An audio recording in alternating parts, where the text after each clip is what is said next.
Pemerintah Indonesia mengklaim telah sukses menurunkan tarif impor dari Amerika Serikat dari 32% menjadi 19%. Tapi pertanyaannya, apa yang kita tukarkan sebagai kompensasinya? Di balik euforia diplomasi dagang ini, ada hal yang jauh lebih mahal dari sekadar angka. Data pribadi rakyat Indonesia dalam jumlah besar dilaporkan telah diserahkan ke otoritas Amerika Serikat. Lalu, muncul pertanyaan besar, setelah data ini mereka kuasai, apa sebenarnya agenda Amerika Serikat di Indonesia?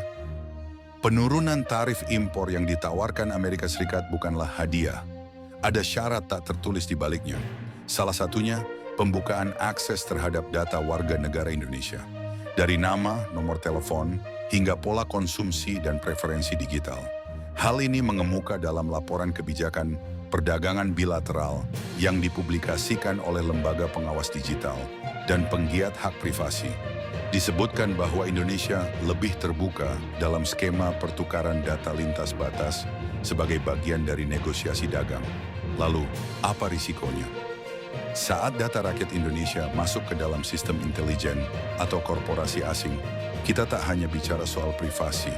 Kita bicara tentang penguasaan perilaku sosial, arah politik, ekonomi, hingga preferensi publik. Di abad ini, data adalah senjata. Dan dalam geopolitik modern, siapa yang menguasai data, dia bisa mengatur arah bangsa. Amerika bukan pemain baru. Mereka sudah membuktikan bagaimana data digunakan untuk, pertama, mempengaruhi pemilu di negara lain. Kedua, mengendalikan kebijakan ekonomi melalui big data. Ketiga, memetakan potensi konflik dan ketegangan sosial secara real time. Apakah Indonesia akan jadi panggung eksperimen digital selanjutnya? Atau bahkan jadi pasar yang ditundukkan bukan dengan senjata tapi dengan algoritma?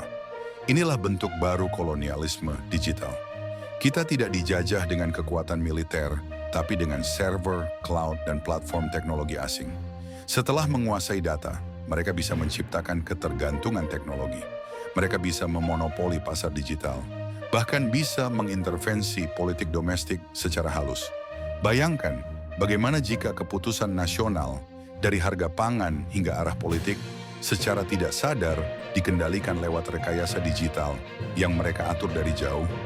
Pertanyaannya kini bukan lagi berapa tarif impor yang berhasil kita tekan, tapi berapa besar kedaulatan yang sudah kita relakan. Jika data rakyat kita bukan lagi milik kita sendiri, apa bedanya kita dengan koloni yang dikendalikan dari balik layar?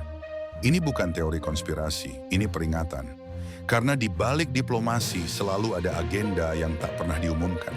Sudah saatnya kita bertanya lebih kritis. Siapa yang diuntungkan dan siapa yang diam-diam dikorbankan? Kalau kamu suka konten yang kritis, tajam, dan investigatif mengulas fakta dengan jelas, jangan lupa tulis pendapat kalian di kolom komentar.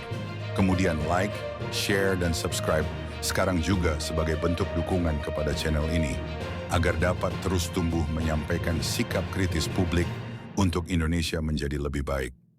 Terima kasih telah menyimak hingga akhir. Sampai jumpa di video berikutnya.